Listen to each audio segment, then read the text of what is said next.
So ధన్యవాదాలు sir, మీరు నిజంగా అంగీకారం తెలిపినందుకు. సో వీళ్ళ సాంస్కృతిక సారథి వీళ్ళు ఎస్టాబ్లిష్ అయినప్పటి నుంచి మన కొత్త రాష్ట్రం ఏర్పడిన తర్వాత సాంస్కృతిక సారథి అనేది ఏర్పడింది. మనం ఉద్యమం అనేది మనకు ఆట పాటతోటే ధూమ్ధాముతోటే కళాకారులతోటే వాస్తవానికి జనాల్లోకి వెళ్ళింది. సో అతనికి ప్రతి మనసులో ప్రతి గుండెని కట్టింది నిజంగా పాట తెలంగాణ ఉద్యమం. అదేవిధంగా ఇప్పుడు రాష్ట్రం ఏర్పడిన తర్వాత కూడా పథకాలు ప్రజలకు చేరువ చేయడంలో కూడా ఖచ్చితంగా కళాకారుల పాత్ర వెలకట్టలేనట్టు. సో ఇప్పుడు కూడా మనకి ఆరోగ్య అంశాల పట్ల కానీ అభివృద్ధి విషయంలో కూడా తర్వాత పథకాల విషయంలో కూడా మనల్ని అందరినీ చైతన్యపరుస్తున్నారు. పథకాల పట్ల చైతన్యపరచడం అంటే ఏమన్నట్టు, ఆ పథకం మన పట్ల గవర్నమెంట్ ఏర్పాటు చేసింది. సో లబ్ధిదారులుగా మనల్ని ఎంపిక చేస్తారు. మీలో నుంచి లబ్ధిదారులు ఉండాలి, ఫలానా స్కీమ్ పెట్టింది, ఆ స్కీమ్కు మీరు అందరు అర్హులు, ఎవరైతే అర్హులు ఉన్నారో మీరు అప్లై చేసుకోండి, దాంతో లబ్ధి పొందండి అని మన దాకా తీసుకొస్తాం. కొన్ని అంతకుముందు ఏ స్కీమ్ వచ్చిందో ఏ కథనో అనేది మనకు తెలియదు కింది దాకా, అవునా కదా. సో ఈ విధంగా మనం గవర్నమెంట్ కూడా చాలా శ్రద్ధతోటి ఇటువంటి వాళ్ళకు ఇప్పుడు నిన్న కూడా మనం చెప్పేసుకున్నాం, మీ సేవలు కూడా ఎంతో కొంత గౌరవ వేతనం ఇస్తుందని. వీళ్ళకు కూడా కళాకారులను నిజంగానే ప్రభుత్వం గుర్తించి వాళ్ళకి ఇంత పారితోషికం లాగా ఇచ్చి అటువంటి కళాకారులకు రియల్గా అంటే కళను నమ్ముకున్న వాళ్ళు ఆస్తులు సంపాదించుకోవడం చాలా తక్కువ. సో నిజంగా వాళ్ళు డిజర్వ్డ్ క్యాండిడేట్స్ నెలకింత వేతనం ఇచ్చేస్తే జీవితం హాయిగా అంటే ఇంట్లో కుటుంబానికి ఏ బాధ లేకుండా. మనం ఇప్పుడు కాలక్షేపం కోసం పాట పాడుకుంటూ ఉంటాం, కానీ ఆకలి అయినప్పుడు ఇంత అన్నం తినాలి, పిల్లలకి చదువు చదివించుకోవాలి.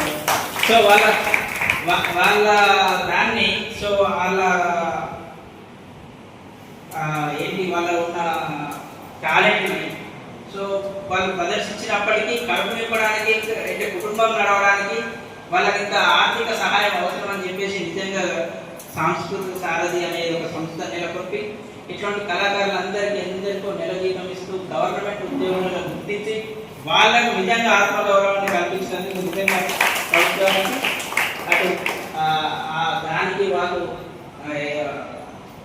చాలా మనస్ఫూర్తిగా ఒప్పుకొని మేము చాలా జీతమైన ఎత్తించినా కానీ మాకు గౌరవంగా మమ్మల్ని ప్రభుత్వ ఉద్యోగాలు గుర్తించినందుకు ఖచ్చితంగా మేము ఆ ప్రభుత్వ పథకాలను కానీ ప్రజల పట్ల అవగాహన కల్పించే అంశాల పట్ల కానీ ఈ పాట అయితే కొత్తదే కదా ఇప్పటికి అట్లా ఎప్పటికప్పుడు కొత్త పాటలతో ఏ స్కీమ్ వస్తే ఆ స్కీమ్కి సంబంధించి ఆ పాట రాసుకోవడము, దానికి అంటే సంగీతం కైగట్టడం అంటున్నాం, అట్లా కైగట్టడాలు అట్లా చేసుకుంటూ నిజంగా వాళ్ళ దాంట్లో వాళ్ళే నిత్య నూతనంగా తయారైతూ మనందరినీ చైతన్యపరుస్తూ.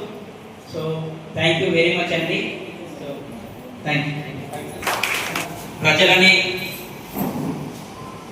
చైతన్యపరచాలనే ఉద్దేశంతో ఇప్పుడు 100 రోజుల ప్రణాళికలో భాగంగా సో ప్రభుత్వం చేపట్టిన అంశాల పట్ల ప్రజలను చైతన్యపరచడానికి, అదేవిధంగా ప్రభుత్వం చేపడుతున్నటువంటి అభివృద్ధి కార్యక్రమాలను ప్రజలకు వివరించడానికి మన సాంస్కృతిక సారథులు మన జగిత్యాలలో నిజంగా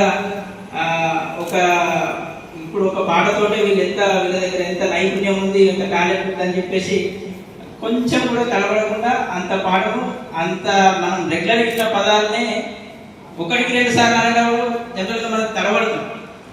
సో కానీ ఆ పాటలు ఎక్కడ తడబడాలనేది కనిపించలేదు.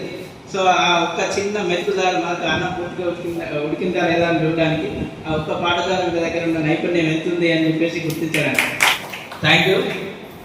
ఈ పాట ద్వారా నిజంగానే నాకు అనిపించింది ఏంటి అని అంటే వెంటనే మా శానిటరీ ఇన్స్పెక్టర్ని పిలుద్దామని అనుకున్నా. పిలిచి ఒకవేళ డాక్టర్ లేకపోతే ఏదైనా ఒక వ్యాన్ మంచి ఫ్లాట్గా అంటే మనం ఒక బల్లలాగా ఉన్నట్టయితే ఒక 4-5 కూడళ్ళ మనకి ఇది ఎట్లాగో ఇది పోర్టబుల్ ఉంది మైక్ కూడా. సో మనం నిజంగా అనిపించిందా మీకు కూడా? పట్టణం మొత్తం మన వాళ్ళని నింపితే ఆటోమేటిక్గా అందరు ఈ ఒక్క పాఠశాల అసలు అందరికీ వస్తుంది. తప్పకుండా మాకు టైం కేటాయించి సో మేము తీసుకున్న నిర్ణయానికి మేము చేస్తున్న అంటే ఏదో ఒక అవుట్పుట్ మంచి అవుట్పుట్ వస్తుందని నమ్మకంతో పనిచేస్తున్నందుకు మీకు కూడా మీ తోడ్పాటు కూడా మాకు ఉన్నట్టయితే ఖచ్చితంగా పట్టణంలో మేము అనుకున్న ఏదైతే ఆశయం పెట్టుకున్నామో ఆ ఆశయం పూర్తి కావడానికి ఖచ్చితంగా మాకు మీ చాలా హెల్ప్ అవుతుంది అనేది నమ్మకంతో ఉన్నా. ఖచ్చితంగా మీరు ఈ విషయంలో కొంచెం ఆలోచన చేయండి. Thank you sir. మేము కష్టపడ్డది తెలంగాణ ఉద్యమంలో మా పాత్ర ఎట్లా ఉన్నది అనేది కూడా మీరు గుర్తించారు, వీరికి కూడా తెలియజెప్పారు. మరి మీకు ఈ సబ్జెక్ట్ మాపై మీద కూడా